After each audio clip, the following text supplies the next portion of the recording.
भावम् इहापश्यतु लोक ईशा सेवानुभावमिहाश्यतु लोके एषा सेवानुभावम् इहापश्यतु लोक ईशा सेवानुभावमिहाश्यतु लोक एषा ये त्वं भजन्ते न भजन्ति उथा उपायिसम् ये त्वां भजन्ति न भजन्ति बुद्धमभवतिसंसम् ये त्वं भजन्ति न भजन्ति उथा वाप्हायेकम् ये त्वां भजन्ति न भजन्ति बुद्ध उभयेषम् निष्टं प्रदर्शयामिहो कुरु सृष्टायनम् प्रदर्शय विभो गुरु श्रयणम् निष्टं प्रदर्शयामिहो कुरु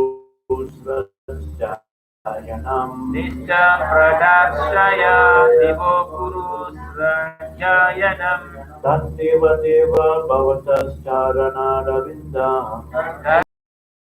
दानविन्दा सेवानुभावम् इहापश्यतु लोक ईशा सेवानुभावमिहं पश्यतु लोके एषा ये त्वं भजन्ते न भजन्ति उदा वो भाव्यसम् ये त्वां भजन्ति न भजन्ति भूतोभयासम् निस्तं प्रदर्शयामि भो कुरु सृष्टायनम् निष्ठां प्रदर्शय विभो गुरु सृञ्जायनम् तत्तेव देव भवतश्चरणारविन्दम् तदेव देव भवता शरणारविन्दा सेवानुभावम् इहापश्यतु लोक ईशा सेवनुभावामिह पश्यात्सु लोक एषा ये त्वं भजन्ते न भजन्ति तावाप्निसम् ये त्वां भजन्ति न भजन्ति बुद्धा उभयेषम् इष्टं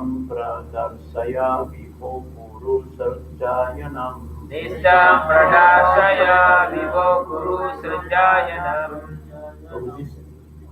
तदेव देव भवता शरणारविन्दा तदेव देव भवतश्चरणारविन्दम् सेवानुभवम् इह पश्यतु लोक एषा सेवानुभावम् इहापश्यतु लोक ईशा ये त्वं भजन्ति न भजन्ति भूतौ भवासेषम् ये त्वं भजन्ति न भजन्ति उता उभाव्यसम् निष्ठं प्रदर्शय विभो गुरु सञ्जायनम् निष्ठा प्रदर्शयामि भो कुरु सृष्टायनम्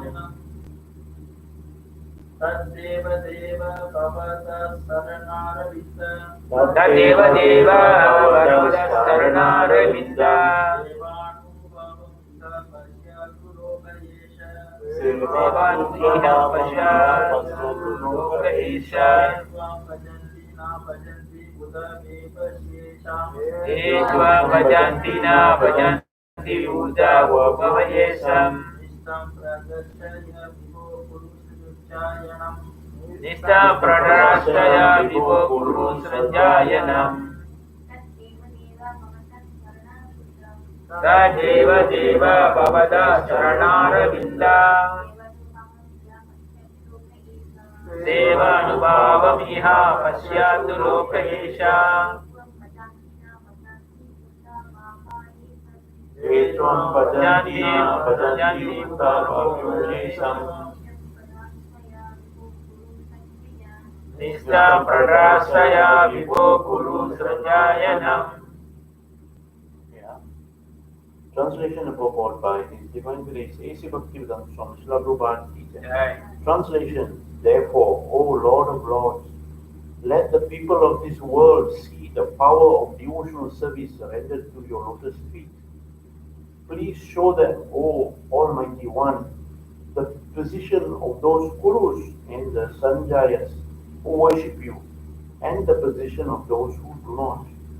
Purport. Here we clearly see the heart of a preacher. The great devotee Yudhishthira Maharaj implores Lord Krishna to demonstrate plainly the results of worshipping him and the results of not worshipping him. If the people of the world could understand this, they could begin to recognize that Krishna is the Supreme Personality of Godhead and that everyone's ultimate self-interest lies in surrendering to Him. As confirmed by great authorities, Yudhishthira Maharaj is a pure devotee of the Lord, and thus his actual motivation in discharging his duties as a king was to establish the supremacy of Lord Krishna as the Supreme Personality of Godhead. This is the real purport of the activities of the Pandavas, which are described in both the Srimad Bagavatam and the Mahabharata. Tamil translation. எனவே தேவதேவரை உங்களுடைய தாமரை பாதங்களுக்கு ஆற்றப்படும் பக்தி சொல்லின் மகிமையை உலக மக்கள் காணும்படி செய்யுங்கள். சர்வசக்தி படைத்தவரை உங்களை வழிபடும் கௌரவர்கள் மற்றும் திறன்சீலர்களின் நிலையையும் அவ்வாறு வழிபடாதவர்களின் நிலையையும் அவர்களுக்கு காட்டியவர்கள். ஒரு பிரச்சாரக்காரனின் இதயத்தை இன்று நாம் தெளிவாக காண்கிறோம். பகவானை வழிபடுவதாலும் அவரை வழிபடாததாலும் இதையும் படங்களை தெளிவுபடுத்தும்படி சிறந்த பக்தரான மகாராஜன் பகவான் ஸ்ரீ கிருஷ்ணரிடம் எழுதுகிறார். உலக மக்களால் இதை புரிந்து கொள்ள முடியுமானால் கிருஷ்ணரே பரம புருஷர் என்பதையும் அவரிடம் சரணடைவதே வாழ்வின் இறுதி லட்சியம் என்பதையும் அவர்கள் ஏற்க துவங்கி விடுவார்கள். உயர்ந்த அதிகாரிகளால் உறுதி செய்யப்பட்டுள்ளது போல் யுதிஷ்டிர மகாராணின் தூய பக்தராவார். எனவே ஒரு அரசர் என்ற முறையில் பரம புருஷரான ஸ்ரீ கிருஷ்ணரின் உயர்வை நிலைநாட்டுவதையே தமது உண்மையான கடமையாக அவர் ஏற்றுக்கொண்டிருக்கிறார். இதுவே பாண்டவர்களுடைய நடவடிக்கைகளின் உண்மை பொருளாகும். அவை ஸ்ரீமத் பாகவதத்திலும் மகாபாரதத்திலும் விவரிக்கப்பட்டுள்ளன. Hare Krishna. So this verse here is actually a very, very important verse, especially for those who are preachers. So here, this verse is spoken by Yudhishthira Maharaj. Yudhishthira Maharaj is asking Krishna and telling Krishna the real reason why he wanted to perform the Rajasuya sacrifice. So this directly to the Yudhishthira Maharaj is asking Krishna, please make this Rajasuya sacrifice successful. Only with your blessing, only it can be successful. And he also declared that the real reason why I wanted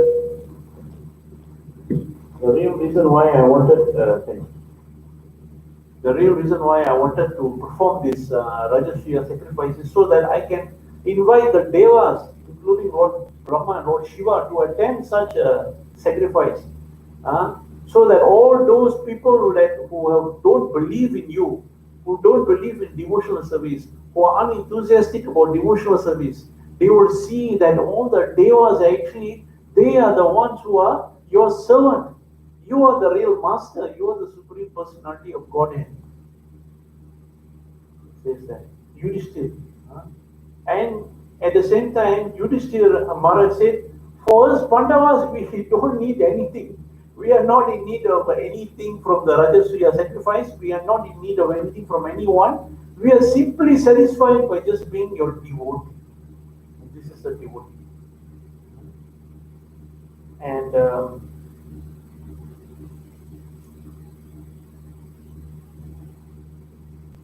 And Yudhishthira Maharaj made the point.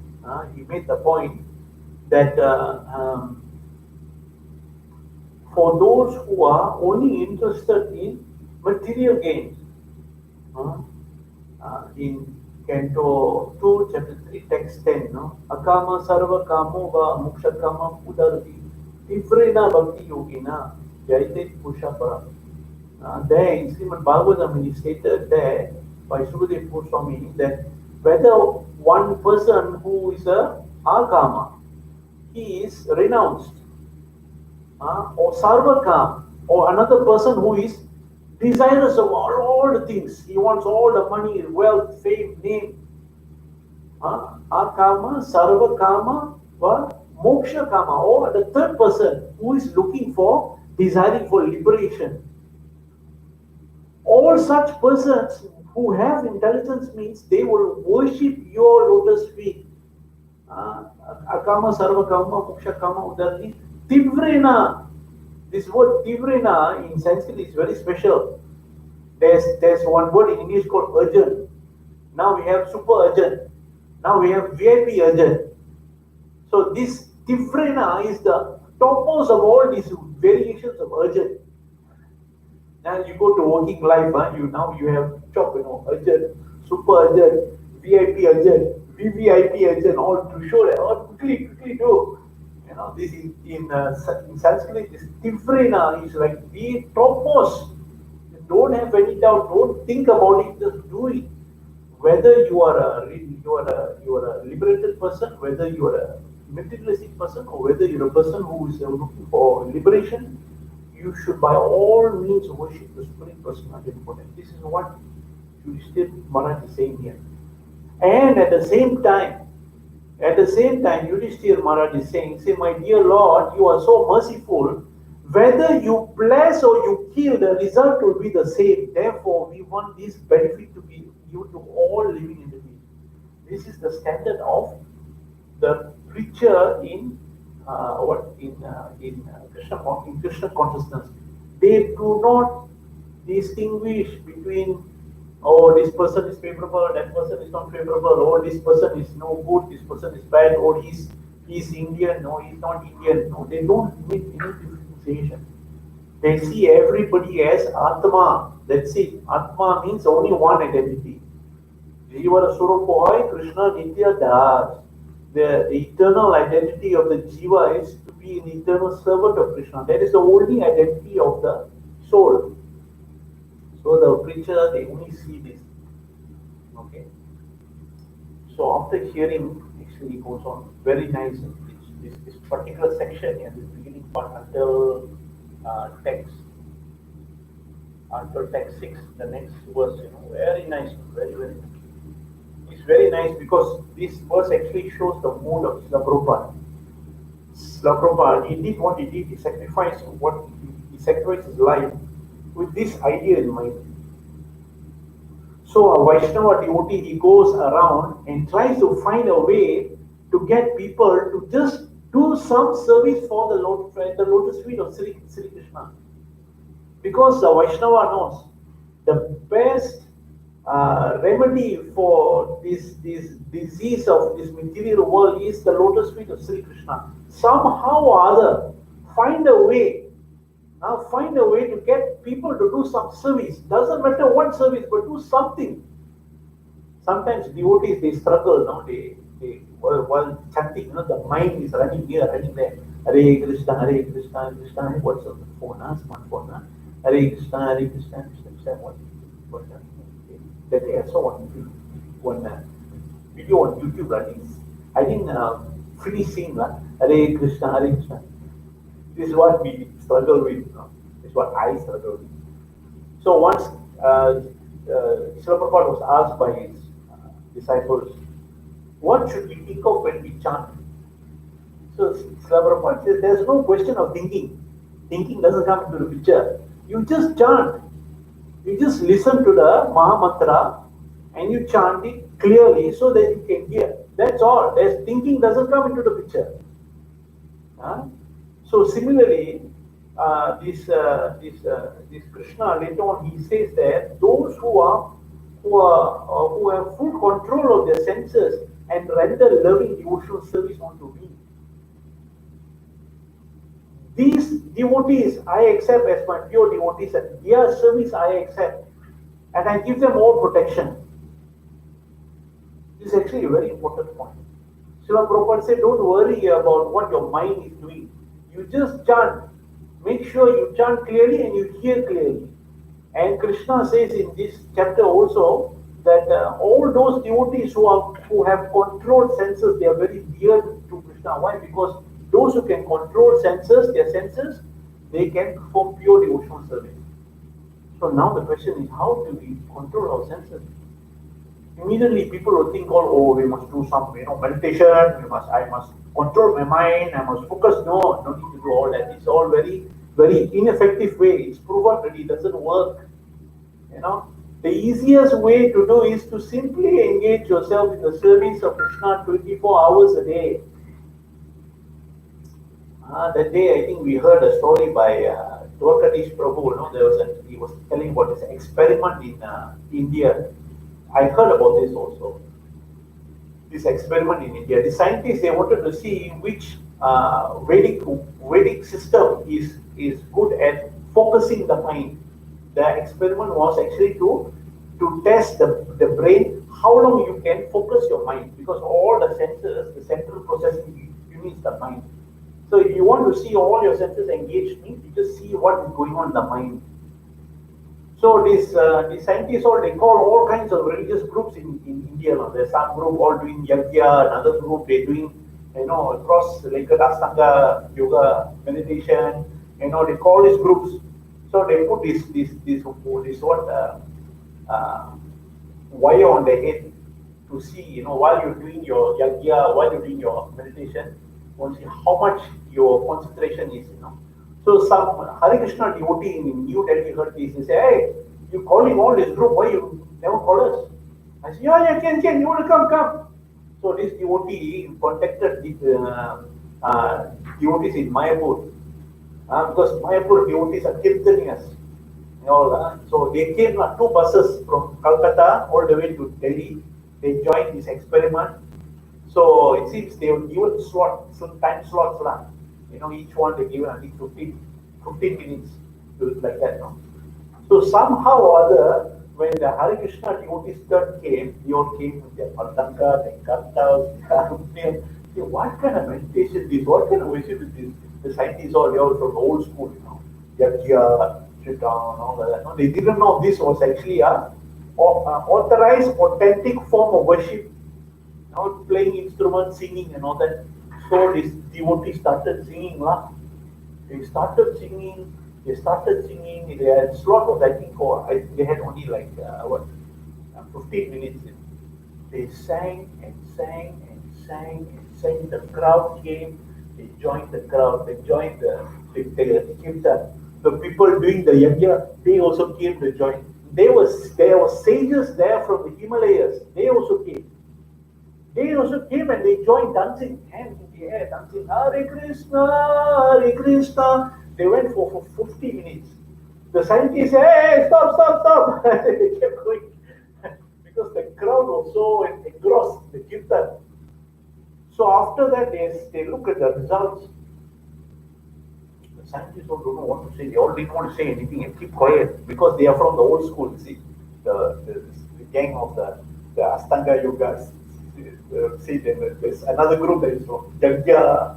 We saw this Hare Krishna one. They said actually from our results we see that technically speaking from the Vedas they have even some measurements of what is considered samadhi.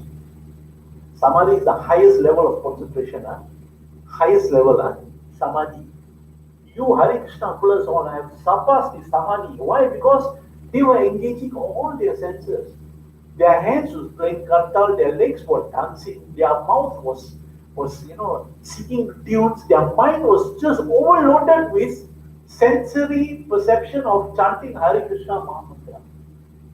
And when the results came out, the sages there, they said, yes, this is the authorized way. We saw with our own eyes, all 33 million devas came and joined the Sankirtan. This was a few years ago, I think 10 years ago or so. This story I heard about, more than 10 years ago. So this actually, scientifically, yes, it is proven. It is proven by just engaging your senses. And you are practicing Krishna consciousness. No need to worry about the mind. If you make mind the object of your worry, guess what? The mind will become strong. Don't do that. What you do is just focus on Krishna. Krishna comes in the form of his name. It comes in the form of his vigraha. It comes in the form of his his instruction in Srimad Bagavatam and Bagavatam. You just focus on that. No need to worry what the mind is doing. The mind will jump here, jump there, jump there. Don't bother. In fact, in Bhakti Rasamrita Sindhu, the Rupa Goswami says that the only way you can control the mind is by practicing the principle of neglect. You know what's the meaning of the word neglect? Neglect means to ignore. Let the mind do whatever he wants to do. Let him do whatever he wants to think. Let him think. But you don't go and attend to the mind. The moment you attend to the mind, finish. The mind got power. I can control it. You just follow what is stated by your guru, what is stated in Srimad Bagavatam. There's so much scripture to read. There's so much to understand. So after Yudhishthira Maharaj explained these points, Lord Sri Krishna says, yes, you are very right. This is the reason why you should be the king of the world. This Raja Surya sacrifice, whoever conducts it, that person becomes the king of the world. So Krishna says, yes, you should do this. This will benefit all living entities, not only human beings. Every living entity on this planet Earth will benefit from this Raja Surya sacrifice. But Krishna says you must go and defeat all the kings. Everybody must contribute to this Raja Surya sacrifice so that whatever punya that comes from it, they also benefit. So you should send your brothers to all four corners of the world. So Yudhishthira Maharaj sent Sahadev to the south, Nakula to the west, Bhima to the east, and Arjuna to the north. In Mahabharata, in this section, very interestingly, there are a lot of detail about what Sahadev saw, what Nakula saw in the west, what Bhima saw in the east, and what Arjuna saw in the north. Very, very interesting. Huh? So the only part from that I remember was what Arjuna saw. He went to the north. That means he went to Russia. He went to the north, and when he came back with what do you call dog skin fur, and he told that the people that north there, they don't have horses, they don't have camels, they don't have elephants, they have dogs. Their mode of transport is dogs, and their chariot got no wheels because it's snow. So that is where that's where he came from. And also a note of interest, Mother Kaikeyi in Ramayana, she's from Ukraine. She's a Ukrainian. So just for your information, that will explain to you why the Russians are so pious people, very, very related to Krishna consciousness. So anyway, all the brothers came back, and they came back with their riches to perform this Rajasuya sacrifice. So after they came back, they found out, there's one king that is very difficult to defeat. Who is that? Jarasandha. When Yudhishthira heard this, he said, this Jarasandha is going to be a big problem, it's a big obstacle. So Krishna said, don't worry, my dear Jarasandha. Just before I came here, I consulted my very, very wise minister Uddhava. He came up with this very wonderful plan. So what is the plan? The plan is we all should go and visit Jarasandha disguised as Brahmanas. Because this Jarasandha, interestingly enough, that was the evil fellow. Interestingly enough, he was intelligent enough to understand that the greatest benefit that one can get easily, very easily can get in life is to simply honor and respect Brahmanas. Ravana also was like that. Hiranyakashipu also was like that. This is the thing, all the demons, you notice, Brahmanas, they don't mess with Brahmanas. Brahmanas, they have great respect. Even Bali Maharaj, if you read that canto, he said something very, very interesting. He says, I am from a family of kings that have been ordering Brahmanas. I am not fearful of going to hell. I am not fearful of losing my life in battle. I am not fearful of agitating a wild animal like a snake. But I am very, very fearful of offending a Brahmana. And he's a demon king, Bali. He's a demon king, and he says like that. So same here. So this Jarasandha, his good quality is that he does not deny anything a Brahmana asks. So any Brahmana can approach him. He will give donation, whatever you want, I give. No problem. I want to please you. So Krishna said, why don't we go disguised as a Brahmana, as Brahmanas, and then we ask him for donation. What is the donation we will ask for? We will ask for, we want to fight with you. And he will not say no. So the plan was to go to send Bhima with Yudhishthira and Krishna. So the plan was to send Krishna along. Why? Because Krishna, whatever obstacle, he's very smart. Just go chate pandai. He knows what. So if there's any difficulty, he knows what to do. So very intelligently, Krishna, when he went to see Jarasandha, this is what Krishna said. Krishna, Arjuna, Bhima said, "O king, know us to be needy guests who have come to you from afar. We wish all good unto you. Please grant us whatever we desire." You listen to this. What can the tolerant not bear? What will the wicked not do? What will the generous not give in charity? And who will those who equal vision see as outsiders? Obviously, they said this is Krishna's plan. Why? Why did he say this? You see, what you see? They Krishna said this. Why? Because there are some chance for Jarasandha to say no. I won't give some excuse. So by saying this, all these excuses are removed. You see, what if Jarasandha thinks to himself, he said, "Oh, Lama, these Brahmanas now they're going to come, they're going to ask me for my son. They're going to ask me for my son from home. Separation would be intolerable." So therefore, Krishna says, for a tolerant person, nothing is intolerable. Even if I ask for your son, you must give your son. Next, Jarasandha might think, what if you ask me to give my body, my precious jewels and other ornaments which are meant to be given to my sons, not to ordinary beggars? So for this, that's why Krishna says, for those who are generous, what is not to be donated in charity? Charity, don't worry, you have. So Jarasandha might think,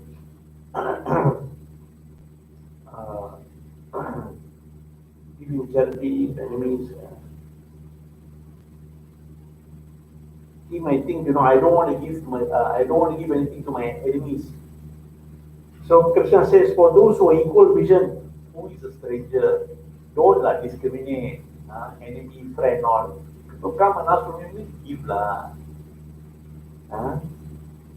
So these are the check and balance. So when this Jarasandha saw this, he saw these three Brahmanas, he was suspicious. He said, these Brahmanas all look very familiar to me, but I can't recognize them. And somehow they are all nice, beautiful. Where got Brahmanas, big shoulders, muscle, where got? I never see. And then on top of that, he saw, these Brahmanas got, these Kshatriyas, when they carry their bow, the string will be on the side. The bow, the string will be like this, and the string will be on the side.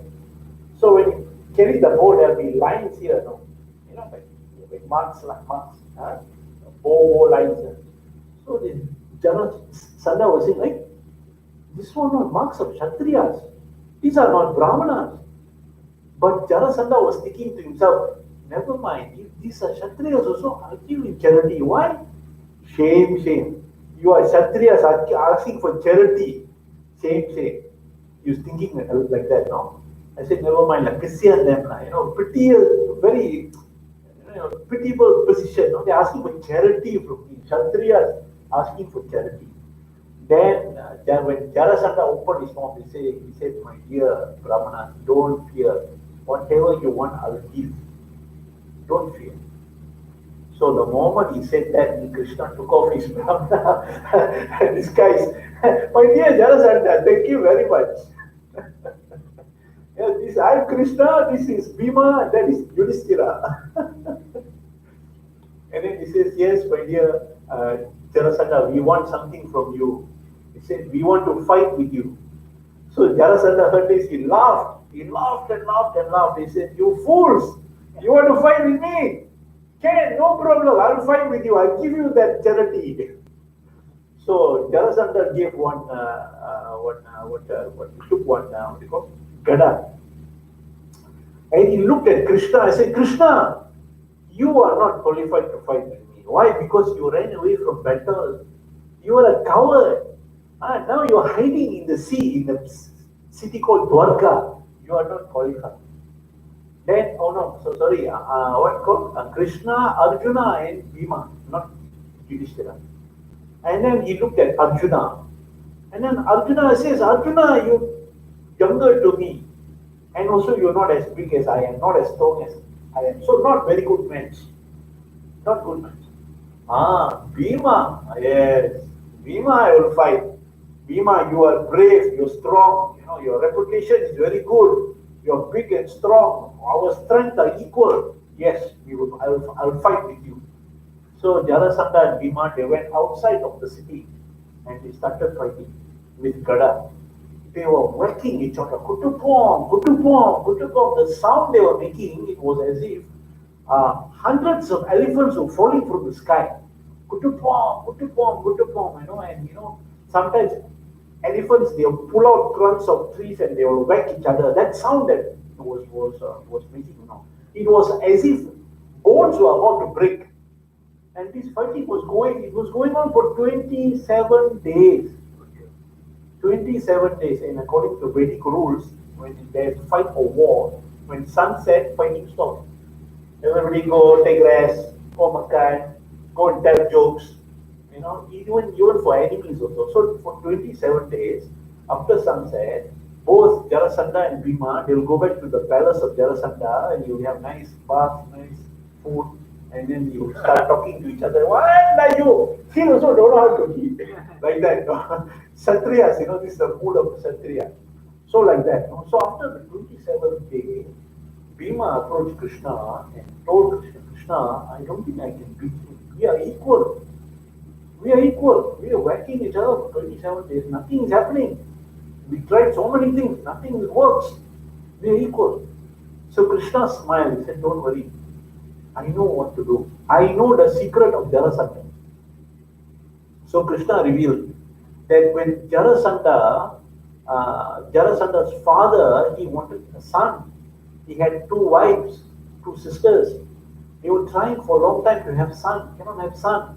So one day one great sage visited the father, and the sage saw the king was very morose, he was very sad. He said, why are you sad?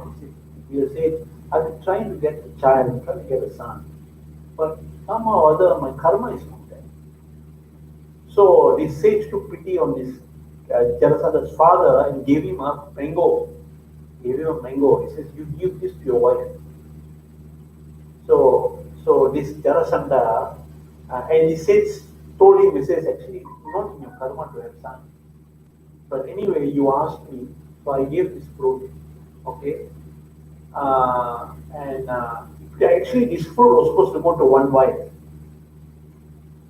The idea was this fruit was supposed to go to one wife, and that one wife would give birth to the son. But this king, what he did was he cut this mango to half, he gave both his wives. He had 2 wives, he gave both his wives.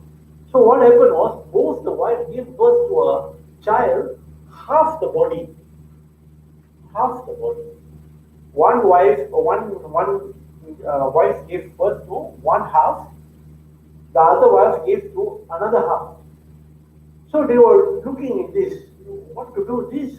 This is not a live person. It's a dead body, it's just a flesh of half. So the king didn't know what to do. He took these 2 things and threw into the jungle. So these 2 bodies was there. There was a witch by the name of Jara. She saw these 2 bodies. She saw, wow, okay, today got lunch. Which one? They eat flesh. She saw, right? This one got done from where it came. Half a body, some child body. She got a bit curious. Then what she did was, with her mystic power, she joined these 2 bodies together And with her power, she brought this body back to life. And then she found out, oh, you are the son of that king. Okay, then she took pity on the king. The king has been suffering for so long, trying to have a son. Now finally he has a son. So this witch came and gave the son back to this king. And the king saw, hey, this boy came back to life. How do you do it? He said, I did some magic. He's back to life. Okay. So the father decided to name it Jara Sanda. Sanda means to join. By who? Jara. That's why his name is Jara Sanda. So Krishna told, he said, tomorrow on the 20th day when you fight, you pin him down. You pin him down, and at the right moment I'll tell you what to do. So the next day they went fighting. Put it on. They were fighting until the gada itself broke. The gada became tumpul, cannot use. So they were whacking each other with hand. So finally, Bhima got Terasanda on the ground. And Krishna did what? He took a tree leaf, took a branch of a tree, he said, just tore it apart. He said, do that. Take his two legs and tear it apart. So Bhima put one leg on one leg on his leg, and another leg he was held by his hand and he just pulled the body apart. That's how Jarasandha died. So when after Jarasandha died, all the devas all happy. The devas all very happy. And Krishna, what he did was, he appointed Jarasandha's son as the next king. This one is very, very important, because when you take over a kingdom, usually the whole kingdom becomes the property of that person who killed that king. But Krishna was not interested in all this. He said, this is not our business. Our business is to see everybody happy and prosperous. This is a Vaishnava. This is a preacher. The goal of a preacher is to see everybody happy and they are happily performing Krishna conscious activities. They are Krishna conscious. So this Krishna saw the son was a very pious boy. So you're not like your father. You're very pious. I will appoint you as the next king. You rule your kingdom with the fairness and make sure you make all of them Krishna conscious. I will do my part. You do your part. So after killing Jarasandha, they all came back to Hastinapur, and this news was told to all of them. They were amazed. They said, wow, Jarasandha was very, very fortunate. He was very fortunate. Why? Because he died at the hands of Krishna. He died at the hands of Krishna, and the one that killed him was Krishna's pure devotee. So a little bit side note here. While the Kurukshetra war was going on, there was one point when Krishna told Yudhishthira to lie to Dronacharya. Dronacharya at that time was the Senapati for the Kauravas. He was the chief general. So Krishna wanted to knock him out. This Dronacharya was so powerful, he cannot kill him. He cannot be killed. So he was so powerful because he was actually a Brahman. So the only way to kill him is to make him a bit bewildered. So this Dronacharya had a son by the name of Ashwatthama. He had a son by the name of Ashwatthama, and he was very, very attached to his son. So the only way you can bewilder him is by telling him that his son died. And Dronacharya is the fighting guru of the Pandavas, and he knows Yudhishthira very, very well. You see? So the only way that he will believe that his son is dead is if Yudhishthira tells him that your son is dead. So when Krishna asked Yudhishthira, you must tell this lie. Yudhishthira said, no, I will not tell this lie. Krishna looked at him. Yeah, what the heck is wrong with you? You know, that moment, Krishna just looked at Bhima. Just looked at him and he, okay, Krishna, I'm going. Bhima is so simple-minded and so pure devotee. Krishna just looked at him. He didn't say anything. He understood Krishna perfectly. Krishna just looked at him. Bhima said, okay, Krishna, I'm going. Immediately Bhima went, he looked for an elephant by the same name, Ashwatthama.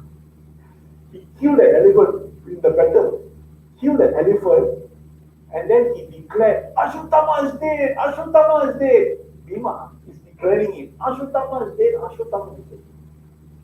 When Dronacharya heard this, he said, is this my Ashwatthama? I do not know. Then he asked Yudhishthira, Yudhishthira, is my son dead? So that time Yudhishthira, he had to tell lie. Yes, Yudhishthira, the elephant has died.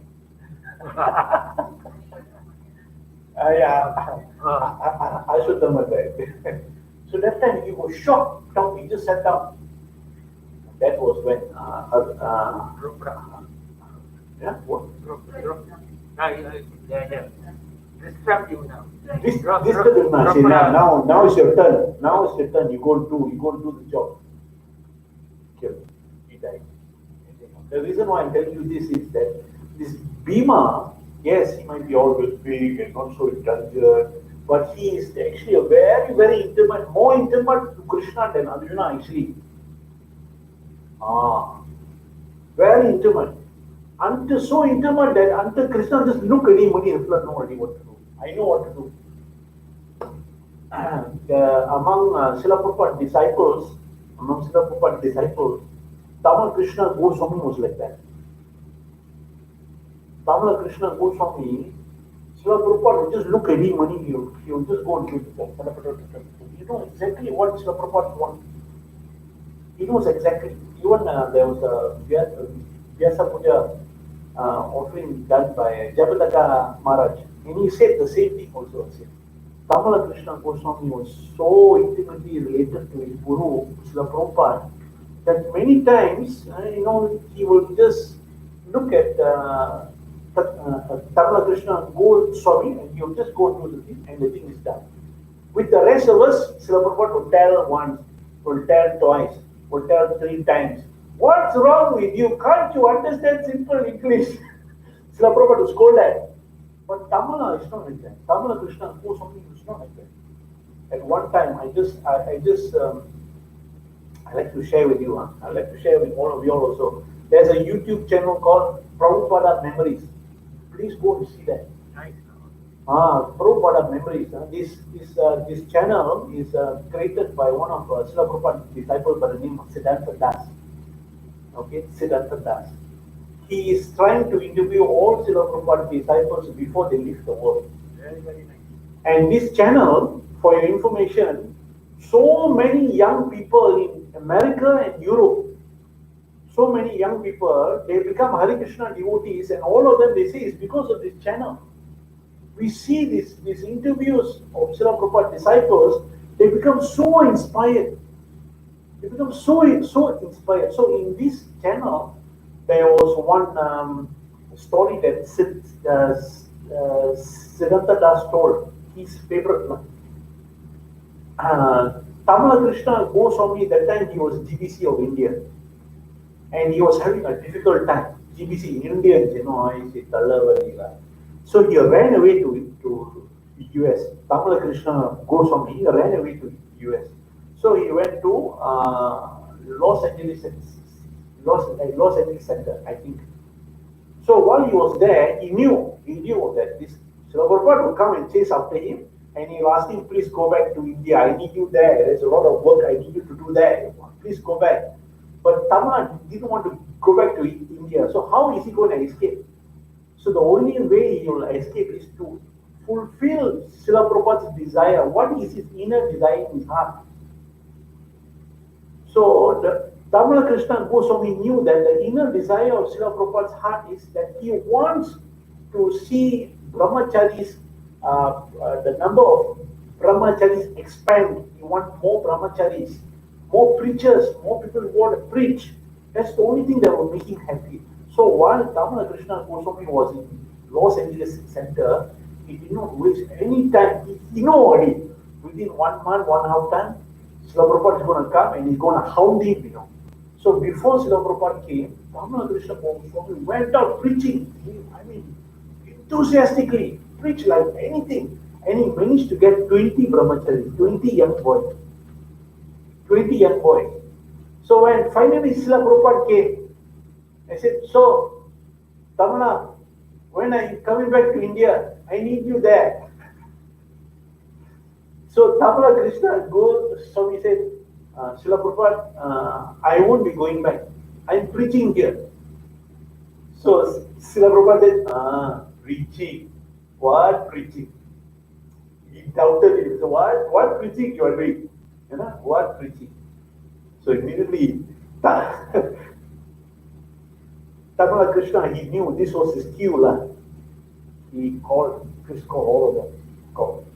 20 of them entered the room. Young boys, all shaved up, Sika, Tilak, Saffron. He said, this is my preaching. These are all new boys. Just in 1.5 months, I preached to them, they all came. Srila Prabhupada saw and he smiled, he said, okay, you stay here. You don't go back. You stay, you continue preaching here. I'll figure out something else for India. See, so to be intimately related to your spiritual master is very, very, very, very powerful.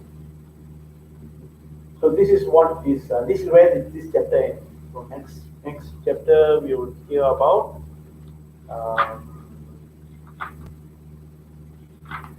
Lord Krishna blesses the liberated kings. After killing Jarasandha, Jarasandha kidnapped 20,800 kings that he wanted to sacrifice.